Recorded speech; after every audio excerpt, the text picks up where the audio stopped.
प्रभारी मंत्री इंदर सिंह परमार का बड़वानी दौरा। शहर में प्रथम नगर आगमन पर प्रभारी मंत्री का किया गया जगह जगह भव्य स्वागत। जिले के प्रभारी मंत्री इंदर सिंह परमार बड़वानी पहुंचे, जहां शहर के विभिन्न स्थानों पर पहुंचे। कॉलेज, रणजीत चौक सहित रणजीत क्लब के समीप देवी अहिल्याबाई होलकर की प्रतिमा पर माल्यार्पण कर 14 अगस्त अखंड भारत दिवस पर अपना ओजस्वी उद्बोधन दिया। इस दौरान खरगोन बड़वानी लोकसभा सांसद गजेंद्र सिंह पटेल, भाजपा जिला अध्यक्ष कमल नयन इंगले सहित कार्यकर्ता मौजूद रहे। हम सब जानते हैं कि स्वतंत्र भारत को हुए 77 वर्ष पूरे हो गए हैं और हम 78वें वर्ष में स्वतंत्रता के उसमें कल से प्रवेश करने वाले हैं। पूरा देश स्वतंत्रता दिवस को उत्साह के साथ मना रहा है, लेकिन साथ में कष्ट भी है कि जहां पूरा देश 14 अगस्त तक एक था, रातों रात उस देश का विभाजन कर दिया गया और ये विभाजन की जो विभीषिका लोगों ने झेली है, लोगों ने भोगी है। 10 लाख से ज्यादा लोगों की हत्या हुई है और उसका परिणाम ये है कि कश्मीर की समस्या खड़ी हुई। आज बांग्लादेश में जो समस्या आ रही है वो भी उस भूल के कारण से है और इसलिए देश को अपनी भूल सुधारने की आवश्यकता है। इसलिए हम उसी संकल्प को अखंड भारत के स्मृति दिवस के रूप में, क्योंकि आज तक भारत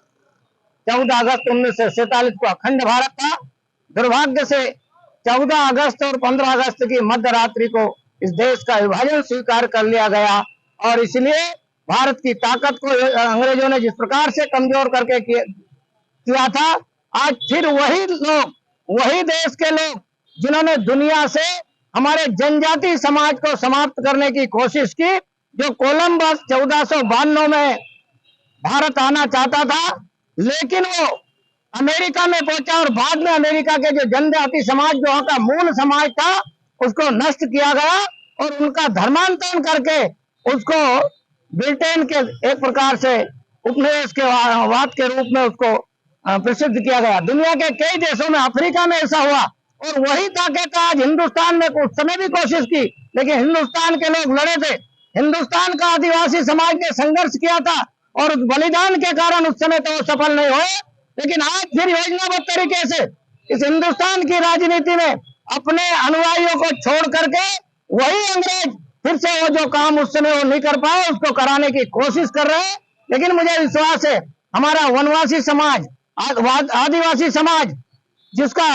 भारत की आजादी के आंदोलन में हमसे ज्यादा योगदान रहा है और वो समाज कभी विचलित होने वाला नहीं है। उनके शौर्य और पराक्रम को हम आज के दिन उनका स्मरण करते हैं और जो आजादी के आंदोलन में जो लोग शहीद हुए थे उनको श्रद्धा सुमन अर्पित करते हुए मैं कहना चाहूंगा कि भारत शक्तिशाली होगा, भारत एकजुट होगा और 2047 तक विकसित भारत का जो स्वप्न है उसको हम साकार करेंगे और विश्व गुरु भारत के रूप में हमारी छाप फिर से दुनिया के मंच पर बनने वाली है। दुनिया हमारे पीछे चलने वाली है। षड्यंत्रों को भारत की जनता समझ चुकी है और षड्यंत्रों को विफल करने का काम जनता करने